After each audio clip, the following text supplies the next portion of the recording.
Hello my dear aspirants, welcome to Roy academy learning point YouTube channel.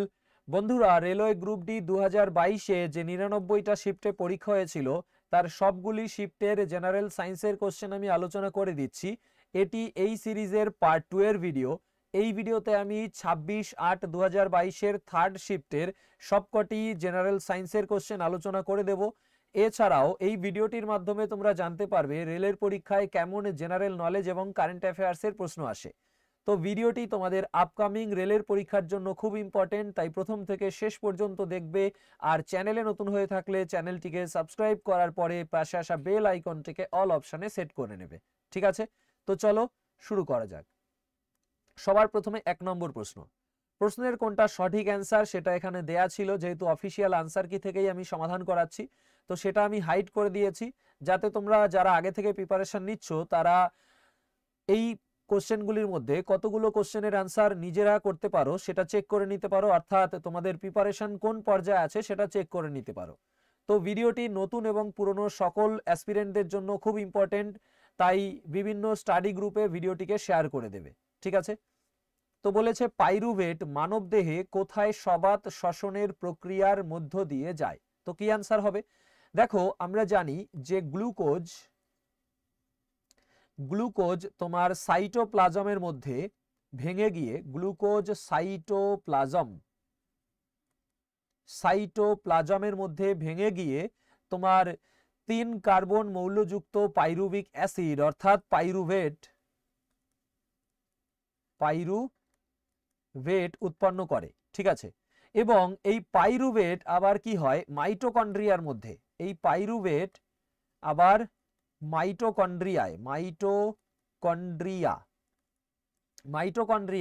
অক্সিজেনের উপস্থিতিতে ভেঙে গিয়ে কার্বন ডাই অক্সাইড, জল ও শক্তি উৎপন্ন করে। ঠিক আছে, তো এবার এইটাকেই বলা হয় সবাত শ্বসন প্রক্রিয়া। তাহলে পাইরুভেট মানবদেহে কোথায় সবাত শ্বসন প্রক্রিয়ার মধ্য দিয়ে যাচ্ছে? মাইটোকন্ড্রিয়ার মধ্যে সবাত শ্বসন প্রক্রিয়ার মধ্য দিয়ে যাচ্ছে, অর্থাৎ অক্সিজেনের উপস্থিতিতে কার্বন ডাই অক্সাইড, জল ও শক্তি উৎপন্ন করছে। অপশন 2 এরটা হলো কারেক্ট অ্যান্সার বা অপশন বি। ঠিক আছে, নেক্সটে যাব। দেখো 3 নম্বরে এটা কারেন্ট অ্যাফেয়ার্স এর কোশ্চেন। এই কোশ্চেনটা এবছরের জন্য ইম্পর্টেন্ট না, কিন্তু কেমন প্রশ্ন আসে সেই জন্য এটা আমি পড়ে দেবো, ওই জন্য এই অপশন আমি হাইড করিনি।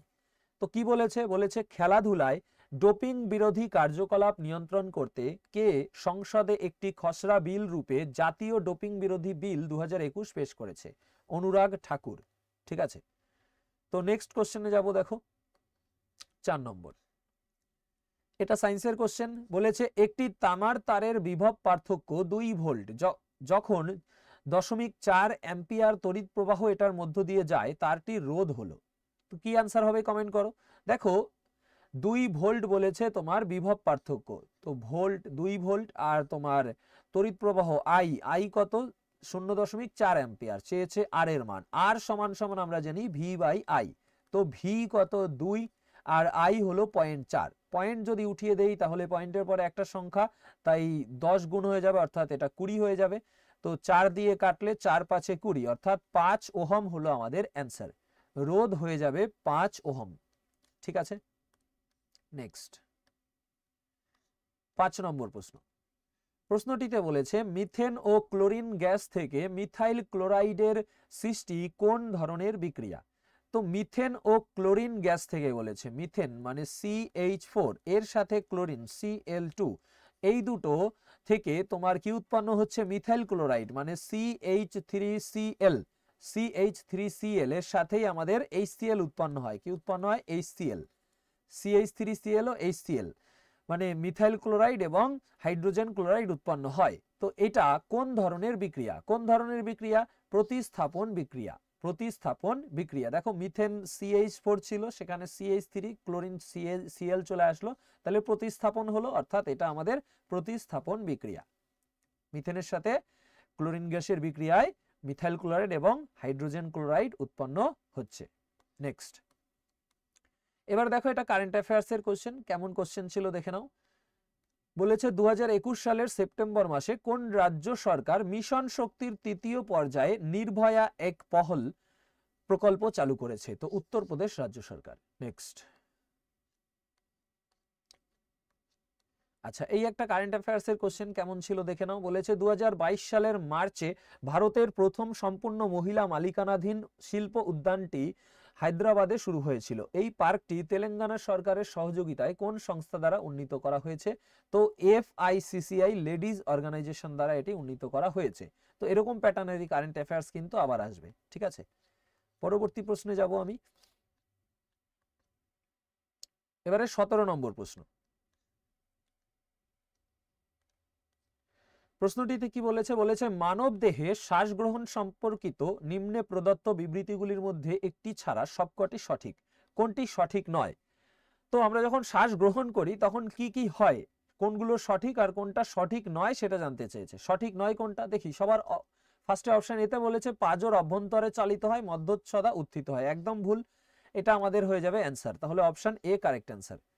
পাঁজর অভ্যন্তরে, তুমি যখন শ্বাস নিচ্ছ এইভাবে করে ধরো তুমি শ্বাস নিচ্ছ, তখন আমাদের পাঁজর কি হয়? পাঁজর কি অভ্যন্তরে যায় না বাইরের দিকে বেরিয়ে আসে? উপরের দিকে উঠে আসে, মানে বাইরে চালিত হয়, অর্থাৎ উপর দিকে উঠে আসে, এইটা সঠিক। আর মধ্যচ্ছদা সমতল আকার লাভ করে, এটা সঠিক। তাহলে আমাদের অপশন বিতে যেটা আছে এটা সঠিক। ঠিক আছে, এটা ভুল হয়ে যাবে। আর তারপরে দেখো বক্ষ গহ্বর প্রসারিত হয়, একদম যে আমরা শ্বাস নিলে বক্ষ গহ্বর প্রসারিত হয় মানে ফুলে ওঠে। আর বায়ু ফুসফুসে শোষিত হয়, একদম এটাও সঠিক। তাহলে অ্যান্সার কোনটা? অপশন এটা কারেক্ট অ্যান্সার। ঠিক আছে, মানে অপশন 4এরটা এ যেটা আছে, এ বিবৃতি যেটা, সেটা আমাদের ভুল রয়েছে, সঠিক নয়। নেক্সট। এইবারে দেখো 18 নম্বর। এটা হলো তোমার জেনারেল নলেজের কোশ্চেন। কি বলেছে? যদি গড় উৎপাদন অর্থাৎ অ্যাভারেজ প্রোডাকশন কমে যায় তাহলে প্রান্তিক উৎপাদন মানে মার্জিনাল প্রোডাকশনের উপর কি প্রভাব পড়বে? তো গড় উৎপাদন যদি কমে যায় তাহলে তোমার এটি গড় উৎপাদনের চেয়ে কম হবে, অর্থাৎ প্রান্তিক উৎপাদন গড় উৎপাদনের চেয়ে কম হবে। ঠিক আছে, নেক্সট। এইবারে দেখো 19 নম্বর। সিলিকন যে দীর্ঘ শৃঙ্খল বিশিষ্ট যৌগগুলি তৈরি করে সেগুলি হলো। তো সিলিকন যে দীর্ঘ শৃঙ্খল বিশিষ্ট যৌগ তৈরি করে সেগুলি কি হয়? সেগুলো অতি বিক্রিয়াশীল হয়, অতি বিক্রিয়াশীল হয়। নেক্সট। ও এই কারেন্ট অ্যাফেয়ার্স এর একটা কোশ্চেন, কেমন কোশ্চেন ছিল দেখে নেব। বলেছে 2022 সালের 14 ফেব্রুয়ারি ইসরো ভারতীয় মহাকাশ গবেষণা কেন্দ্র ইসরো নিম্নলিখিতগুলির মধ্যে কোন কৃত্রিম উপগ্রহটি উৎক্ষেপণ করেছে? EOS-04 এই কৃত্রিম উপগ্রহটি উৎক্ষেপণ করেছে। ঠিক আছে, নেক্সট। পরবর্তী প্রশ্ন দেখো, তোমার ম্যাথ এবং রিজনিং আলাদা ভিডিওতে আমি সমাধান করাবো, আবার একটা নতুন সিরিজের মাধ্যমে। ঠিক আছে, আচ্ছা এইবারে আমাদের 29 নম্বর প্রশ্ন। বলেছে এটা দেখা যায় যে একটি কাচের প্রিজমের দ্বারা আলোর বিচ্ছুরণের সময় একটি বর্ণের উপাংশ যত বেশি বেঁকে যায় ওই বর্ণের উপাংশের জন্য কাচের প্রতিসরাঙ্ক তত বেশি হয়। আচ্ছা, তো একটা কাচের প্রিজম রয়েছে, এই প্রিজমের মধ্যে থেকে যখন আলো আমরা পাঠাবো অন্য পাশে, তখন এই সরল রেখা বরাবর না গিয়ে কি হবে? আলো বেঁকে যাবে, এইভাবে করে আলো বেঁকে যাবে। ঠিক আছে, আলোকরশ্মি বেঁকে যায়। তো বেঁকে যায় সব থেকে বেশি কোনটা বেঁকে? ভায়োলেট। ঠিক আছে, তো আমরা মনে রাখবো VIBGR দিয়ে, VIBGYOR, সব থেকে বেশি ভায়োলেট বেঁকে, তারপরে ইন্ডিগো, তারপরে ব্লু, তারপরে গ্রিন, তারপরে ইয়েলো, তারপরে অরেঞ্জ, তারপর রেড। তাহলে সব থেকে বেশি প্রতিসরাঙ্ক ভায়োলেটের। তাহলে দেখো ভায়োলেটের প্রতিসরাঙ্ক সব থেকে বেশি, তারপরে তোমার অপশন অনুযায়ী গ্রিন, তারপরে তোমার ইয়েলো। ঠিক আছে, অর্থাৎ অপশন 1এরটা কারেক্ট অ্যান্সার। ঠিক আছে, হলুদ, বেগুনি ও সবুজের মধ্যে বেগুনির প্রতিসরাঙ্ক বেশি, তারপরে তোমার সবুজ, তারপরে হলুদ। ক্লিয়ার? চলো নেক্সট। এইবারে দেখো আমাদের 31 নম্বর প্রশ্ন।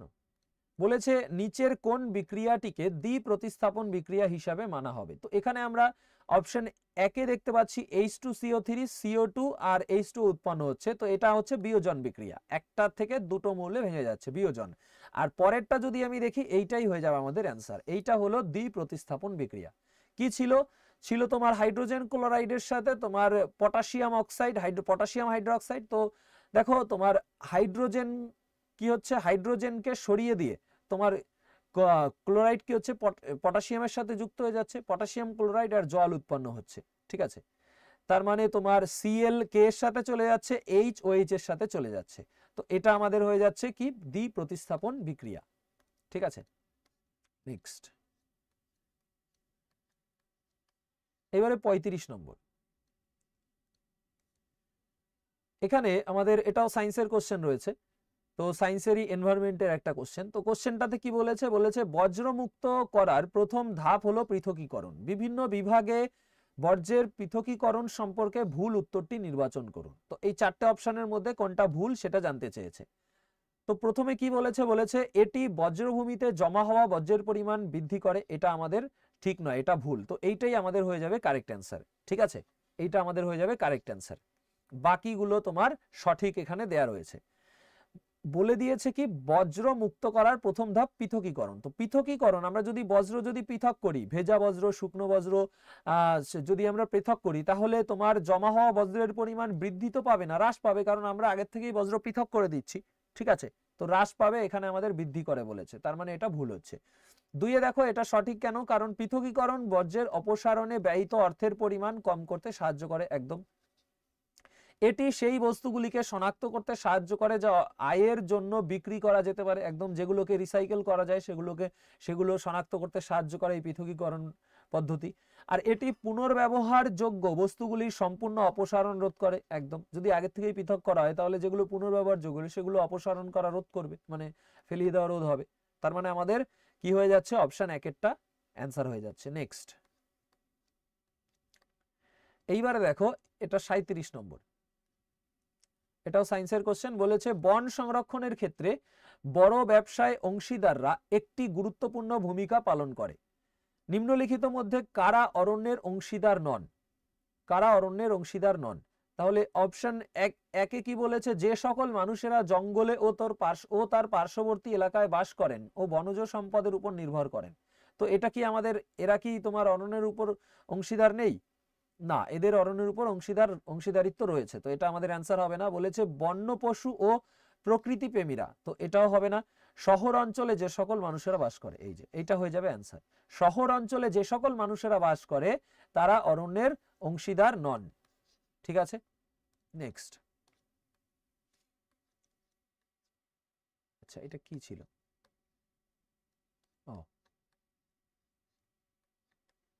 এই যে সায়েন্সের কোশ্চেন। বলেছে নিম্নলিখিত কোন ধরনের কয়লায় কার্বনের পরিমাণ সর্বাধিক? কার্বনের পরিমাণ কোন ধরনের কয়লায় সর্বাধিক? তো এখানে আমাদের অ্যান্সার কি হয়ে যাবে, অ্যান্থ্রাসাইটে কার্বনের পরিমাণ সর্বাধিক। ঠিক আছে, এতে কার্বন কতটা থাকে, 92.1% থেকে 98% পর্যন্ত কার্বন থাকে এই অ্যান্থ্রাসাইটের মধ্যে। ঠিক আছে, তো সর্বাধিক কার্বন এই অ্যান্থ্রাসাইটেই থাকে। নেক্সট।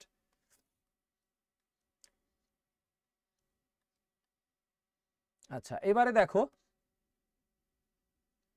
এখানে কি বলেছে, বলেছে ভারতীয় সংবিধানের অনুচ্ছেদ 24 যেটি শোষণ হইতে ত্রাণের অধিকারের সাথে সম্পর্কিত। শোষণ হইতে ত্রাণের অধিকারের সাথে সম্পর্কিত হলো অনুচ্ছেদ 24। সেটি অনুসারে কারখানা বা খনিতে কাজ করার সরকার নির্দেশিত ন্যূনতম বয়স কত? 14 বছর। ঠিক আছে, এটা জিকের কোশ্চেন। নেক্সট। এবারে 44 নম্বর। এটাও একটা জিকের কোশ্চেন রয়েছে। ধ্রুপদী ভাষা সম্পর্কিত নিম্নলিখিত কোন বিবৃতিটি ভুল? কোনটা ভুল? তো তোমাদের কোনটা ভুল এখানে দেখে নেই। অপশন 4-এরটা ভুল। তো ঠিক কি কি আছে দেখো। বলেছে কোনো ভাষায় লিপিগুলি প্রায় 1500 থেকে 2000 বছরের বেশি প্রাচীন হলে তাকে ধ্রুপদী ভাষা হিসাবে বিবেচনা করা হয়েছে। একদম সঠিক।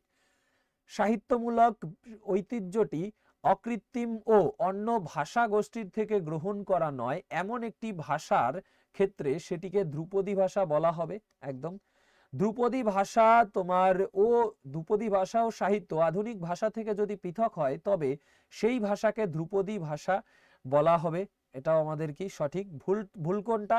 অবশ্যই কমপক্ষে 20 লক্ষ মানুষ যে ভাষায় কথা বলেন সেটিকে ধ্রুপদী ভাষা হিসাবে বিবেচনা করা হবে। তো ধ্রুপদী ভাষা হিসাবে বিবেচনা করার জন্য কতজন মানুষ কথা বলে সেটা আমাদের প্রযোজ্য নয়, তাই এটা আমাদের ভুল হয়ে যাবে। ঠিক আছে, নেক্সটে যাব।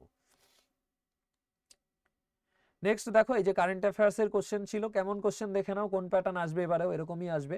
বলেছে স্পোর্টস ফর ইউনিটি প্রসারের নীতির অংশ হিসেবে ন্যাশনাল গেমস গুজরাট 2022 এ মোট কতগুলি ক্রীড়া প্রতিযোগিতা অন্তর্ভুক্ত করার প্রস্তাব দেওয়া হয়েছে? তো 36টি ক্রীড়া প্রতিযোগিতা অন্তর্ভুক্ত করার প্রস্তাব দেওয়া হয়েছে। পরবর্তী প্রশ্ন 47 নম্বর। দেখো এটাও তোমার জেনারেল নলেজের কোশ্চেন রয়েছে। এটা বলেছে যে অঞ্চলটি গ্রাম থেকে শহরে রূপান্তরিত হচ্ছে সেই অঞ্চলটির তত্ত্বাবধান করে কোন প্রতিষ্ঠানটি? তো সেই অঞ্চলের তত্ত্বাবধান করে নগর পরিষদ। নেক্সট। আচ্ছা, এবারে সায়েন্সের কোশ্চেন চলে এসছে একটা। বলেছে একটি তড়িৎবাহী ঋজু পরিবাহীর কারণে চৌম্বক ক্ষেত্র সম্পর্কে নিচের তথ্যগুলি বিবেচনা করুন।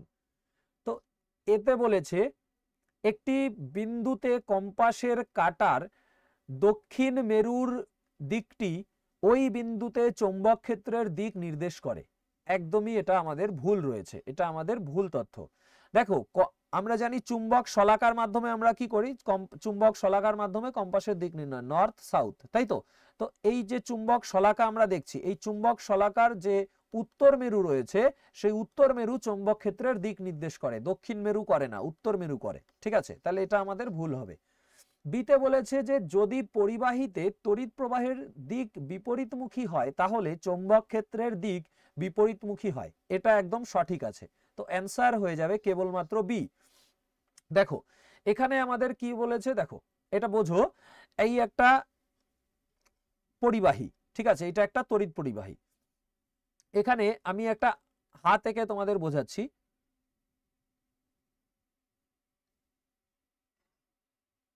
এই যে এই ধরো বৃদ্ধাঙ্গুল, ঠিক আছে, এবার এখানে এই আঙুলগুলো এইভাবে রয়েছে, ঠিক আছে। এই তো এই যে হাত আমি আঁকলাম, এর ভিতর থেকে, এই হাতের মধ্যে থেকে ধরো, হাতের ভিতর থেকে এই যে আঙুল ভাঁজ করেছে তার মাঝখান থেকে একটা তার গেল। এবার এই যে বৃদ্ধ আঙুল রয়েছে মানে বুড়ো আঙুল রয়েছে, এই বুড়ো আঙুলের মাধ্যমে কি বোঝানো হয়? এই বুড়ো আঙুলের মাধ্যমে বোঝানো হয় তোমার তড়িৎ প্রবাহের দিক। এইটা হলো তড়িৎ প্রবাহের দিক। এটা যদি বদলে যায় তাহলে চৌম্বক ক্ষেত্রের দিকও বিপরীতমুখী হয়। চৌম্বক ক্ষেত্র কোন দিকে হচ্ছে? আঙুল যেদিকে বাঁকা, মানে এইভাবে যদি আমাদের চৌম্বক ক্ষেত্র ঘোরে তাহলে চৌম্বক আঙুল বাঁকছে এইভাবে, তাই না, এই দিকটায় বাঁকছে, ওই দিক থেকে এসে এইভাবে, তার মানে এই দিকে আমাদের চৌম্বক ক্ষেত্র হবে। যখন এটাকে ঘুরিয়ে দেব, তুমি কল্পনা করো এটাকেই আমি যদি ঘুরিয়ে দেই তখন আঙুলটা এইভাবে নিচে চলে আসছে, আর এই হাতের যে বৃদ্ধ আঙুলটা নিচে চলে আসছে, হাতের যে আঙুলগুলো সেটা উল্টো পাশে চলে যাচ্ছে। তার মানে আমাদের তখন তড়িৎ প্রবাহ সে চৌম্বক ক্ষেত্র কোন দিকে হবে? এই দিকে হয়ে যাবে, ঠিক আছে, এই দিকে হয়ে যাবে, কারণ আঙুলগুলো ওই দিকে চলে যাচ্ছে। অর্থাৎ আমাদের তড়িৎ প্রবাহের দিক বিপরীতমুখী হলে চৌম্বক ক্ষেত্রের দিকও বিপরীতমুখী হয়। তো এটা সঠিক হয়ে যাচ্ছে, ঠিক আছে। অপশন এ টা কারেক্ট অ্যান্সার, বা অপশন 1 এরটা, অপশন 1 কারেক্ট অ্যান্সার। নেক্সট আমাদের চলে যাব 51 নম্বর। বলেছে বেকিং সোডা তৈরিতে কোন যৌগগুলি প্রয়োজন? তো বেকিং সোডা তৈরিতে কোন যৌগ? NaCl, NaCl plus H2O plus CO2 plus NH3। এই যৌগগুলো তোমার একসাথে মিলে তৈরি হয় কি? এই যৌগগুলো একসাথে মিলে তৈরি হয় তোমার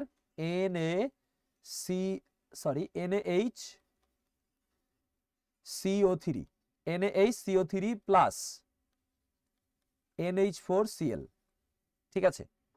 অর্থাৎ এই যে বেকিং সোডা আমাদের তৈরি হলো, এটার জন্য কি কি লাগলো? বেকিং সোডা তৈরির জন্য আমাদের লাগলো সাধারণ লবণ মানে NaCl, তার সাথে জল, কার্বন ডাই অক্সাইড, আর তোমার হচ্ছে অ্যামোনিয়া, NH3 হলো অ্যামোনিয়া। তাহলে সাধারণ লবণ, কার্বন ডাই অক্সাইড এবং অ্যামোনিয়া, এই অপশনটা হয়ে যাবে কারেক্ট অ্যান্সার, ঠিক আছে। নেক্সট, এবারে 52 নম্বর। বলেছে নিচের কোন তিনটি মৌল ডোবেরাইনের ত্রয়ী গঠন করে? তো ডোবেরাইনের ত্রয়ী গঠন করে কোন মৌলগুলো? আমরা জানি যে লিথিয়াম, সোডিয়াম, লিথিয়ামের সঙ্গে সোডিয়াম যায়, লিথিয়ামের সঙ্গে ম্যাগনেসিয়াম না, লিথিয়াম, সোডিয়াম আর পটাশিয়াম, এইটা তোমার ত্রয়ী গঠন করে, ঠিক আছে। তারপরে তোমার লিথিয়াম, সোডিয়াম, পটাশিয়াম, তারপরে নাইট্রোজেনের সাথে নাইট্রোজেন, ফসফরাস এবং আর্সেনিক, নাইট্রোজেন, ফসফরাস, আর্সেনিক, এই তিনটেও আমাদের ডোবেরাইনের ত্রয়ী গঠন করে। আর তার সাথে সাথে আমরা যদি দেখি ক্যালসিয়াম, ঠিক আছে, ক্যালসিয়াম, তারপরে স্ট্রনসিয়াম এবং বেরিয়াম, তো ক্যালসিয়ামের সঙ্গে পরেই দেখো বেরিয়াম দিয়েছে, তো এটা আমাদের হবে না, আর এফ দিয়েছে তো এটা হচ্ছে না, এটাও ভুল হয়ে যাচ্ছে। ক্যালসিয়াম, স্ট্রনসিয়াম, বেরিয়াম এরাও ত্রয়ী গঠন করে, ঠিক আছে। আর তারপরে তোমার ক্লোরিন, ব্রোমিন আর আয়োডিন, তাহলে এইটা কি হবে? হবে না, এইটা হয়ে যাবে অ্যান্সার। তাহলে এইগুলো কি হচ্ছে? ত্রয়ী গঠন করছে, অপশন 4-এরটা কারেক্ট অ্যান্সার। নেক্সট। আচ্ছা, পরবর্তী প্রশ্ন। এইবারে দেখো তোমার জিকের কোশ্চেন বলেছে, মধ্য ভারতের একটি নদীর নাম কি যার দৈর্ঘ্য প্রায় 724 কিমি, যেটি মধ্যপ্রদেশের বেতুল থেকে উৎপন্ন হয়ে আরব সাগরে মিলিত হয়েছে? তো আরব সাগরে মিলিত হয়েছে মধ্যপ্রদেশের বেতুল থেকে উৎপন্ন হয়ে তাপ্তি নদী, যার দৈর্ঘ্য প্রায় 724 কিমি। ঠিক আছে, নেক্সট। আচ্ছা, ওটা তো ম্যাথের কোশ্চেন ছিল। এইবারে আমাদের আরেকটা সায়েন্সের নিউমেরিক্যালস আছে। বলেছে 8 ডায়াপ্টার ক্ষমতা বিশিষ্ট একটি লেন্স -4 ডায়াপ্টার ক্ষমতা বিশিষ্ট অন্য একটি লেন্সের সংস্পর্শে রাখা হয়, লেন্সের সংমিশ্রণটি কাজ করবে ড্যাশ হিসাবে। তো আমাদের ডায়াপ্টার পাওয়ার কি বলেছে? পাওয়ার প্রথম পাওয়ার বলেছে 8 ডায়াপ্টার, তার সাথে যোগ করব আবার বলেছে -4 ডায়াপ্টার। তো প্লাসে মাইনাসে মাইনাস, 8 থেকে 4 গেলে 4, 4 ডায়াপ্টার পাওয়ার হয়ে যাচ্ছে 4 ডায়াপ্টার, দুটো যখন একটা সংস্পর্শে রাখা হচ্ছে, ঠিক আছে। এখানে চেয়েছে লেন্সের সংমিশ্রণটি কাজ করবে ড্যাশ হিসাবে, তো ফোকাস দৈর্ঘ্য জানতে চেয়েছে। তো আমরা জানি P = 1/f, তাহলে f সমান সমান হয়ে যাবে 1/p, 1/p, p এর মান হলো 4, p এর মান হলো 4। তো 1/4 আমি যদি করি, 1/4 হচ্ছে 0.25 মিটার। এটা মিটারে থাকে, ডায়াপ্টার থেকে আমরা মিটার পাই। তো মিটার হচ্ছে, সেটাকে আমরা নিয়ে যাব সেমিতে, কারণ উত্তর সেমিতে রয়েছে। তো 0.25 মিটার, তার সাথে 100 গুণ করলে চলে যাবে সেমিতে, অর্থাৎ 25 সেমি। 100 গুণ করলে দশমিকের জন্য 100 দুটো শূন্য কাটা চলে যাবে, 25 সেমি হয়ে যাবে আমাদের ফোকাস দৈর্ঘ্য, ঠিক আছে। এবার ফোকাস দৈর্ঘ্য 25 সেমি বেরিয়েছে, প্লাস বেরিয়েছে। তো প্লাস বেরিয়েছে অর্থাৎ তোমার যে লেন্সটা হবে সেটা কি অবতল হবে? একদমই না, সেটা হয়ে যাবে উত্তল লেন্স। তাহলে অ্যান্সার হয়ে যাবে অপশন 4-এরটা, 25 সেমি ফোকাস দৈর্ঘ্য বিশিষ্ট উত্তল লেন্স, ঠিক আছে। প্লাসে বেরিয়েছে, ফোকাস দৈর্ঘ্য উত্তল লেন্সের কি হয়? প্লাস হয়, আর অবতল লেন্সের মাইনাস হয়। নেক্সট।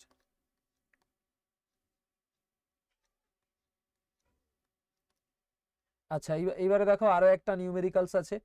বলেছে 12 সেমি ফোকাস দৈর্ঘ্যের একটি অবতল দর্পণের সামনে 8 সেমি দূরত্বে একটি বস্তুকে রাখা হলো, এর প্রতিবিম্বটি কত দূরে গঠিত হবে? আচ্ছা, তো এখানে আমাদের ফোকাস দৈর্ঘ্য বলেছে 12 সেমি, অবতল দর্পণ, তো অবতল দর্পণের ক্ষেত্রে ফোকাস দৈর্ঘ্য মাইনাসে হয়, ঠিক আছে, -12। আর তোমার কি বলেছে? আর বলেছে 8 সেমি দূরত্বে বস্তুকে রাখা হচ্ছে, 8 সেমি দূরত্বে, তো ইউ আমাদের কি হয়ে যাবে? -8। তো এখন প্রতিবিম্বটি কত দূরত্বে গঠিত হবে জানতে চেয়েছে। তো আমরা জানি 1/v + 1/u = 1/f, তাহলে 1/v = 1/f - 1/u। তো মানগুলো যদি বসাই, 1/f এর মান কত? তো এটা আমাদের এখানে সূত্র গেল, ঠিক আছে। তাহলে আমরা মান বসাবো ডাইরেক্ট, তো 1/v = হয়ে যাবে 1/f, f এর মান হচ্ছে -12। তারপরে কি থাকে? তারপরে তোমার এখানে মাইনাস থাকে, এপাশে যেহেতু নিয়ে যাচ্ছি, -1 কি হয়? ইউ হয়। তো ইউ অলরেডি মাইনাসে আছে, -8, তাহলে এটা আমাদের 8 হয়ে গেলে, আর এই মাইনাসে মাইনাসে এটা প্লাস হয়ে যাবে, ঠিক আছে। তো সমাধান করলে 12 আর 8 লসাগু করলে 24, 12 দুগুণী 24 মানে -2, 3 8 24 মানে +3, 3 থেকে 2 গেলে 1, 1/24। তাহলে ভি অর্থাৎ প্রতিবিম্বটির দূরত্ব হয়ে যাচ্ছে 24 সেমি। ভি কত? 24 সেমি, ঠিক আছে। নেক্সট। আচ্ছা, এইবারে দেখো তোমার আরো একটা কোশ্চেন রয়েছে, এটা কি বলেছে? ও, এটা তোমার রিজনিং এর কোশ্চেন, সরি। এবারে সায়েন্সের কোশ্চেন আমাদের 65 নম্বরে। বলেছে মানুষের ক্ষুদ্রান্তে থাকা ভিলির কিছু বৈশিষ্ট্য নিচে উল্লেখ করা হয়েছে, কোন উত্তরটি সেই বৈশিষ্ট্যটিকে দেখাচ্ছে যার দ্বারা ভিলি খাদ্যকণা শোষণে সক্ষম হয়? ভিলি খাদ্যকণা শোষণে সক্ষম হয় কোন উত্তরটির দ্বারা? তো দেখো আমাদের যে ক্ষুদ্রান্তে ভিলি রয়েছে সেটা, বা ভিলাই বলে, ভিলি বা ভিলাই, পাতলা প্রাচীর সহ সেগুলিকে আঙুলের মতো দেখতে একদম, ঠিক আছে, সেটা খাদ্যকণা শোষণে সক্ষম। তারপরে একটি প্রসারিত পৃষ্ঠ অঞ্চল প্রদান করে, এটাও একদম সঠিক, প্রসারিত পৃষ্ঠ অঞ্চল প্রদান করে এই ভিলি। আর খাদ্য কণা প্রবেশের জন্য ক্ষুদ্র ছিদ্র থাকে একদমই না, তোমার খাদ্য শোষণের জন্য তোমার খাদ্য কণা প্রবেশের জন্য কোনো ছিদ্র ভিলিতে থাকে না। আর 4 আছে বহু সূক্ষ্ম রক্তজালক দ্বারা পরিপূর্ণ, এটাও আমাদের সঠিক। তাহলে ভিলির বৈশিষ্ট্য এই 3টে সঠিক হয়ে যাচ্ছে, আমাদের এইটা ভুল হয়ে যাচ্ছে। তাহলে আমাদের চেয়েছে সক্ষম কোনগুলো, মানে সঠিক কোনগুলো। তো অপশন 1, 2 আর 4, 1, 2, 4 অপশন এইটা, অপশন 1এরটা কারেক্ট অ্যান্সার এই কোশ্চেনের। ঠিক আছে, 1, 2, 4 বিবৃতি সঠিক। এবারে দেখো আমাদের 66 নম্বর, কোথায় ভারতের জাতীয় কংগ্রেসের প্রথম অধিবেশন হয়েছিল? তো জিকের কোশ্চেন, অ্যান্সার কি হয়ে যাবে? অ্যান্সার হয়ে যাবে তোমার বোম্বে। কত সালে হয়েছিল? এইচডব্লিউ থাকলো কমেন্ট করবে। ঠিক আছে, কত সালে হয়েছিল আর কে তোমার প্রথম অধিবেশনের সভাপতি ছিলেন, দুটো কমেন্ট করবে। এবারে 67 নম্বর, দাঁড়াও কোশ্চেনটাকে জুম করে নেই। কি বলেছে কোশ্চেনে? বলেছে মেন্ডেল তার বাগানের বেশ কিছু সংখ্যক দৃশ্যমান ভিন্ন বৈশিষ্ট্যযুক্ত মটর গাছ নিয়ে গবেষণা করেছিলেন। সেগুলির কয়েকটি হলো গোল ও কুঞ্চিত বীজ, দীর্ঘ ও খর্ব গাছ, সাদা ও বেগুনি ফুল।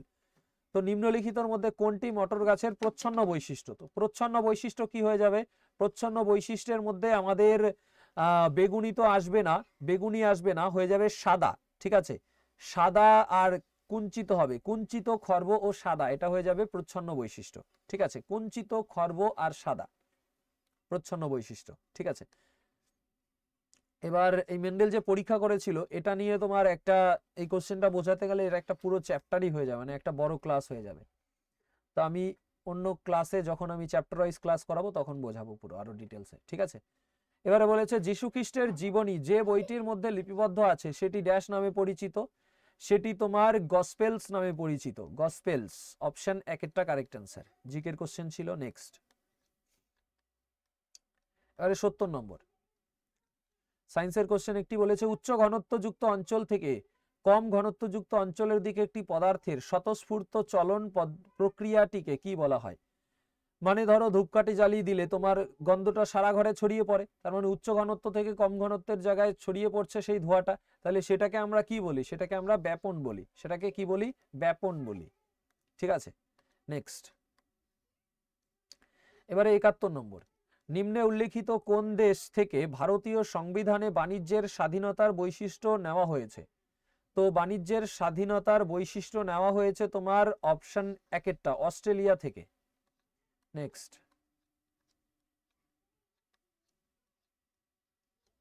আচ্ছা এই একটা কোশ্চেন সায়েন্সের। 75 নম্বর প্রশ্নটিতে বলেছে দুটি রোধক 6 ওহম যুক্ত এ এবং 12 ওহম যুক্ত বি কে 3 ভোল্টের একটি ব্যাটারির সাথে সমান্তরালে যুক্ত করা হলো। 1 সেকেন্ডে ব্যাটারি দ্বারা বর্তনীতে সরবরাহকৃত মোট শক্তির পরিমাণ হলো। তো এখানে আমাদের দুটো রোধক 6 ওহম আর 12 ওহম সমান্তরালে যুক্ত করেছে, তাহলে একত্রিত রোধ কি হয়ে যাবে? 1/6 প্লাস 1/12, যেহেতু সমান্তরালে। তো এটা সমাধান করলে আমরা কি পাবো? নিচে 12 হচ্ছে, 6 দুগুণি 12, 2, 12 1 12, 1, তাহলে 2 এর 1 3/12, কাটাকাটি করলে কত হবে? 1/4 হবে। ঠিক আছে, 1/4, অর্থাৎ আমাদের একত্রিত রোধ কত হয়ে যাচ্ছে? টোটাল রোধ হয়ে যাবে আমাদের 4, টোটাল রেসিস্টেন্স অর্থাৎ রোধ হয়ে যাবে 4। এখন আমাদের 3 ভোল্ট মানে ভি কত বলে দিয়েছে? 3 ভোল্ট। আর টাইম কত বলে দিয়েছে? টাইম বলেছে 1 সেকেন্ড, টাইম বলেছে 1 সেকেন্ড। এখন এখান থেকে আমরা আই বের করে নিতে পারি। ঠিক আছে, I equal to V by আর।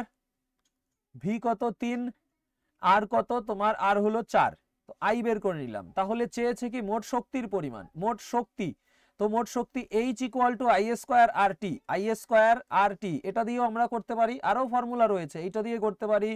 তারপরে তোমার ওই দিয়েও এই যে কোশ্চেনটা P equal to V square by R দিয়েও আমরা এটা করতে পারি, কারণ টাইম এখানে 1 সেকেন্ডই বলে দিয়েছে, তাই আমাদের টাইম এখানে ইউজ না করলেও হয়ে যাবে, কারণ প্রত্যেক সেকেন্ডে শক্তি আমাদের জুল হিসাবেই হিসাব করা হয়। তো 1 সেকেন্ড বলছে, তার মানে direct P equal to V square by R করলেও হয়ে যাবে। তো দেখো এখান থেকে এটা সমাধান করলে আমরা আই স্কোয়ার মানে 3/4 স্কোয়ার করলে 3 স্কোয়ার হলো 9, আর 4 যদি স্কোয়ার করি হয়ে যাবে 16। আই স্কোয়ার আছে না, তার মানে 3/4 স্কোয়ার অর্থাৎ 9/16 গুণ আর কত? আর হলো 4, টি কত? টি হলো 1। তো এখানে 4 দিয়ে কাটলে 4 4 16, 9/4 মানে হলো 2.25। জুল হয়ে যাবে আমাদের অ্যান্সার। ঠিক আছে, অপশন 4 অপশন 4 কারেক্ট অ্যান্সার। ঠিক আছে, অথবা এখানে আমরা এই হিসেব বের করে নিয়েও করতে পারি, তোমার ডাব্লু সমান সমান ভিআইটি এই সূত্র দিয়েও করতে পারি, কার্য সমান সমান ভিআইটি। তো অনেকগুলো ফর্মুলা ইউজ করা যায়, তো এখানে আমি একটা দিয়ে দেখিয়ে দিলাম, আশা করি ক্লিয়ার হয়েছে। নেক্সট কোশ্চেনে যাব। এবারে আমাদের 76 নম্বর প্রশ্ন। প্রশ্নটিতে বলেছে একটি তড়িৎবাহী সলিনয়েডের কারণে চৌম্বক ক্ষেত্র সম্পর্কে নিচের তথ্যগুলি বিবেচনা করুন। তো সলিনয়েডের ভেতরে চৌম্বক ক্ষেত্র অভিন্ন, এখানে চেয়েছে কোনটা সঠিক। ঠিক আছে, তো সলিনয়েডের ক্ষেত্রে চৌম্বক ক্ষেত্র অভিন্ন, এটা একদম সঠিক। দেখো ভেতরে একটা সলিনয়েড, এই সলিনয়েডের মধ্যে চৌম্বক ক্ষেত্র একই রকম থাকে, সমান চৌম্বক ক্ষেত্র থাকে, তার মানে অভিন্ন, এটা সঠিক। বিতে বলেছে তোমার সলিনয়েডের এক প্রান্ত দণ্ডচুম্বকের উত্তর মেরু এবং অন্য প্রান্ত দণ্ডচুম্বকের দক্ষিণ মেরুর মতো আচরণ করে, তো এটাও একদম সঠিক, দণ্ডচুম্বকের উত্তর ও দক্ষিণ মেরুর মতো আচরণ করে, এটাও সঠিক। তাহলে অ্যান্সার হয়ে যাবে অপশন দুটোই সঠিক। ঠিক আছে, ওকে, তো এখানে অপশন 3 কারেক্ট অ্যান্সার। নেক্সটে যাব।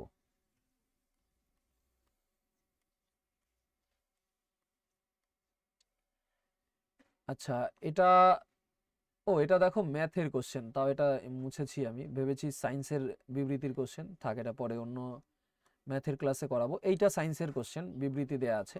বলেছে যে নিম্নলিখিত বিবৃতিগুলো বিবেচনা করুন এবং সঠিক উত্তরটি চিহ্নিত করুন। তো বিবৃতি 1-এ বলেছে পরমাণু ব্যাসার্ধ একটি পর্যায় বরাবর বাম থেকে ডান দিকে যাওয়ার সময় বৃদ্ধি পায়। পরমাণু ব্যাসার্ধ কি হয়, বাম থেকে ডানে যাওয়ার সময় বৃদ্ধি পায়, এটা আমাদের ভুল, এটা বৃদ্ধি পায় না, এটা হবে হ্রাস পায়। ঠিক আছে, পরমাণুর ব্যাসার্ধ কি হয়, হ্রাস পায় বাম থেকে ডানে যাওয়ার সময় পর্যায় বরাবর। আর 2-এ বলেছে একটি পর্যায় বরাবর বাম থেকে ডান দিকে যাওয়ার সময় পারমাণবিক আধান বৃদ্ধি পায়, এটা সঠিক। ঠিক আছে, তো মনে রাখবে যে যে আমরা যে পর্যায় সারণী দেখি, সেখানে পর্যায় বরাবর বাম থেকে ডান দিকে যদি যাই, তাহলে কি হয়, পরমাণু ব্যাসার্ধ হ্রাস পায় আর পারমাণবিক আধান বৃদ্ধি পায়। ঠিক আছে, পারমাণবিক আধান বৃদ্ধি পায়, অর্থাৎ বাইরের কক্ষে ইলেকট্রন সংখ্যা বৃদ্ধি পায়। আর তোমার ধাতব প্রকৃতি হ্রাস পায়, কি হয়, যে মৌল থাকে তার ধাতব প্রকৃতি হ্রাস পায়।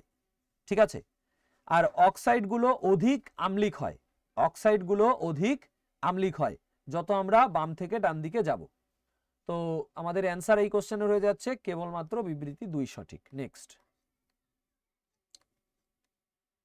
এইবারে 84 নম্বর। নিম্নলিখিতগুলির মধ্যে কোন রোগটি যৌন সংক্রামক নয়? তো যৌন সংক্রামক রোগ নয় কোনটি? এইডস যৌন সংক্রামক, সিফিলিস, হেপাটাইটিস বি এই তিনটেই যৌন সংক্রামক রোগ। যক্ষা যৌন সংক্রামক নয়, এটা বায়ুবাহিত রোগ। যক্ষার আরেক নাম কি, টিবি, তাই না, টিউবারকুলোসিস। তো এটা যৌন সংক্রামক রোগ নয়। নেক্সট, এইবারে দেখো 87 নম্বর, আর একটা সায়েন্সের নিউমেরিক্যাল আছে। বলেছে কি, বলেছে একটি অবতল দর্পণ থেকে 10 সেমি দূরত্বে সূর্য থেকে আগত আলোক রশ্মিকে অভিসৃত করে। যদি একটি বস্তুকে দর্পণ থেকে 20 সেমি দূরত্বে রাখা হয়, তাহলে প্রতিবিম্বটি গঠিত হবে কোথায়? গঠিত হবে, প্রতিবিম্বটি দর্পণের সামনে 20 সেমি দূরত্বেই গঠিত হবে। ঠিক আছে, দেখো অবতল দর্পণ, এটা আমরা কিছু না করেই বুঝতে পারি, কারণ অবতল দর্পণের কথা বলছে।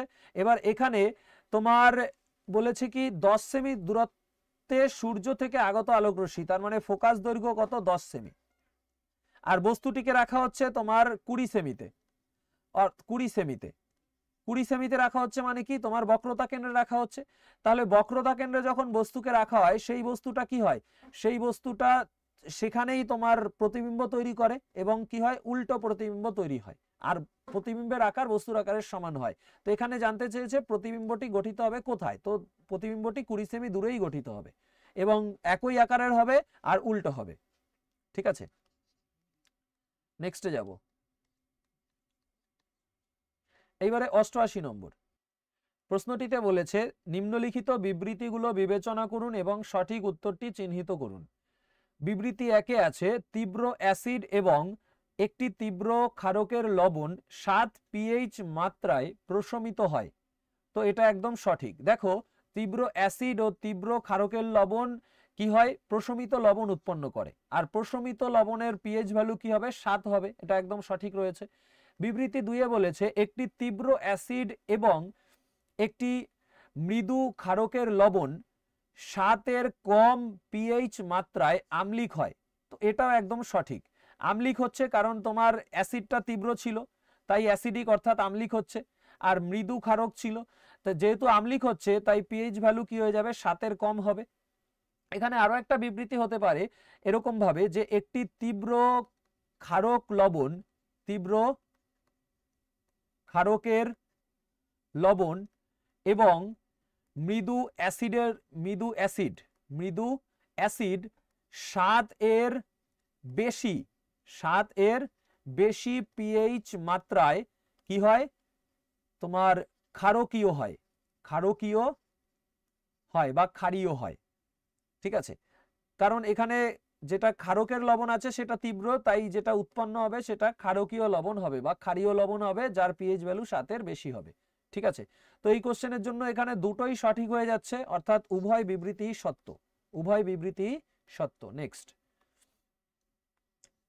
এবারে 90 নম্বর বলেছে নিম্নলিখিত শব্দগুলির মধ্যে কোনটি প্রখ্যাত কুম্ভ মেলার জন্য বিখ্যাত।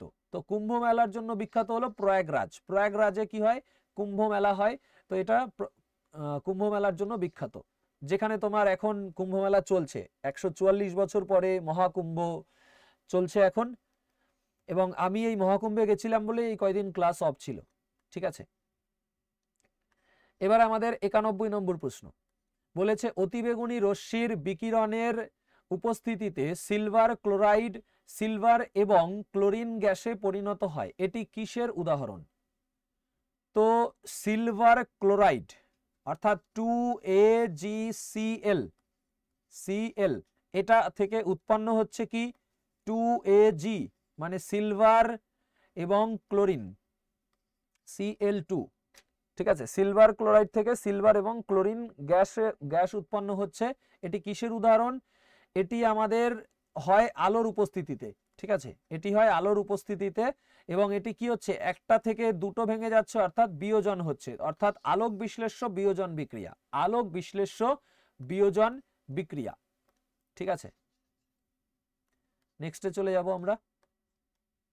এইবারে আমাদের 92 নম্বর প্রশ্ন বলেছে ভারতের পরিকল্পনা কমিশনের প্রথম ডেপুটি চেয়ারম্যান কে ছিলেন। তো জিকের কোশ্চেন, তো কে হয়ে যাবে এখানে, অপশন 3-এরটা গুলজারিলাল নন্দ। নেক্সট, এইবারে আমাদের 94 নম্বর নিম্নলিখিতগুলির মধ্যে কোনটি খনিজ দ্রব্যের অধাতবীয় রূপ। তো অধাতবীয় রূপ মানে ধাতু নয় কোনটা, তো অভ্র অধাতবীয়, ওই জন্য অভ্র তড়িতের প্রবাহী নয়, তাপের প্রবাহী, সেই কারণেই অভ্র তোমার ওই যে আমরা যে ইস্ত্রি ব্যবহার করি, জামা কাপড় ইস্ত্রি করার জন্য ইলেকট্রিক ইস্ত্রি, তাতে অভ্র ব্যবহার করা হয় কেন, কারণ এটা অধাতবীয়, এটি তড়িৎ পরিবহন করতে পারে না, এটি শুধুমাত্র তাপের পরিবাহী। ঠিক আছে, নেক্সট, এইবারে আমাদের 95 নম্বর প্রশ্ন দেখো বলেছে পরিবারগুলি সঞ্চয় বৃদ্ধি করে বৃদ্ধিপ্রাপ্ত সরকারি সঞ্চয়ের ক্ষতি পুষিয়ে দেওয়ার জন্য নিম্নলিখিতদের মধ্যে কে উপরোক্ত তথ্যটি উল্লেখ করেছিলেন। তো পরিবারগুলি সঞ্চয় বৃদ্ধি করে কিসের জন্য, বৃদ্ধিপ্রাপ্ত সরকারি সঞ্চয়ের ক্ষতি পুষিয়ে দেওয়ার জন্য। তো এই যে তত্ত্বটা, এই তত্ত্ব উল্লেখ করেছিলেন কে, জিকের কোশ্চেন, অ্যান্সার হয়ে যাবে ডেভিড রিকার্ডো এই তত্ত্ব উল্লেখ করেছিলেন। নেক্সট, এই একটা কোশ্চেন সায়েন্সের 96 নম্বর বলেছে দুটি রোধক 10 ওহম যুক্ত এ এবং 30 ওহম যুক্ত বি কে 6 ভোল্ট এর একটি ব্যাটারির সাথে শ্রেণীতে যুক্ত করা হচ্ছে, তার মানে টোটাল রোধ কি হয়ে যাবে আমাদের 10 যোগ 30 অর্থাৎ 40 ওহম। ঠিক আছে, 40 ওহম হয়ে যাবে আমাদের টোটাল রোধগুলিকে 1 সেকেন্ড বলেছে, তো এখানেও আমাদের টাইমের তেমন একটা ইম্পর্টেন্ট হবে না, ভি ভোল্ট কত বলে দিয়েছে 6 ভোল্ট। তো আমরা এখানে বলেছে তাপের অপচয়, তার মানে শক্তি হিট সমান সমান আমরা কি জানি, H সমান সমান I² RT, এটা দিয়ে করতে পারবো এটাকেও আমরা। আর তো I² কত, ও আই তো আমরা বের করিনি, দেখো আই বের করতে হবে। আই যদি আমরা বের করি, আই কি হয়ে যাবে, আই হয়ে যাবে V/R, মানে 6/40, ঠিক আছে, 6/40। তো 40 দিয়ে 6কে ভাগ করার জন্য দশমিক দিয়ে শূন্য নিতে হবে। 40 দিয়ে 40 একে 40, তারপরে থাকে 20, 45 হয়ে যাবে 200, ঠিক আছে। তাহলে কত হয়ে যাচ্ছে, ওই 0.15 অ্যাম্পিয়ার। তাহলে 0.15 এটার স্কোয়ার করলে হয়ে যাবে 0.0225, এত গুণ। এটার স্কোয়ার হবে যে আই স্কোয়ার, তাই স্কোয়ার করলাম আমরা 15 স্কোয়ার 225, চারটে সংখ্যার আগে দশমিক হবে। এবার আর কত, আর বলেছে 40 এখানে পাচ্ছি, আর টাইম বলেছে 1। তো এটা সমাধান করলে কি হবে, দেখো আমরা 4 গুণ 225 করলে কত হয় 900, তারপরে তোমার একটা শূন্য, এই যে শূন্য রয়েছে, 4 গুণ 225 করে 900, এই শূন্য বসিয়ে দিলাম। এবার 4 ঘর আগে দশমিক, অর্থাৎ এইখানে দশমিক, তো দশমিকের পরে শূন্যর দাম নেই, এত জুল হয়ে যাবে আমাদের অ্যান্সার। তাহলে 0.9 বা 0.90 জুল, ঠিক আছে, একই ব্যাপার। তো অ্যান্সার কি হয়ে যাচ্ছে, অপশন 3-এরটা, অপশন 3-এরটা কারেক্ট অ্যান্সার, ঠিক আছে।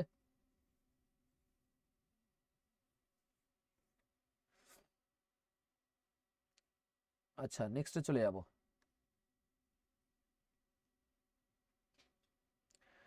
দেখো এইটা তোমার এই ইসে দিয়ে, এখানে যেহেতু এখানেও টাইম 1 সেকেন্ড আছে না, এটা দিয়ে আমরা ডাইরেক্ট দিয়ে করতে পারতাম। পি সমান সমান কি হয়, ভি স্কোয়ার বাই আর।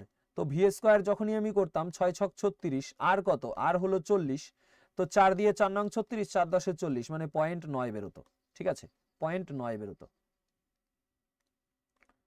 তো এটাও আমাদের ওই সূত্র দিয়ে করা যাবে, অন্য সূত্র দিয়ে। নেক্সট আমাদের চলে যাব 98 নম্বর। বলেছে নিম্নলিখিতদের মধ্যে কে রাজ্যসভার মহাসচিব নিযুক্ত করেন। তো রাজ্যসভার মহাসচিব কে নিযুক্ত করেন, রাজ্যসভার চেয়ারম্যান, রাজ্যসভার চেয়ারম্যান রাজ্যসভার মহাসচিবকে নিযুক্ত করেন। নেক্সটে চলে যাব আমরা। সব কোশ্চেন কমপ্লিট। দেখো সায়েন্সের 25টা যে কোশ্চেন ছিল তার মধ্যে তুমি কতগুলো অ্যান্সার সঠিক করতে পেরেছো সেটা কমেন্ট করে জানাবে, আর যেটা SW দিয়েছি কমেন্ট করবে। দেখা হবে তোমাদের সাথে পরের ক্লাসে, ততক্ষণ পর্যন্ত সবাই সুস্থ থেকো এবং ভালো থেকো। Take care. জয় হিন্দ, জয় ভারত।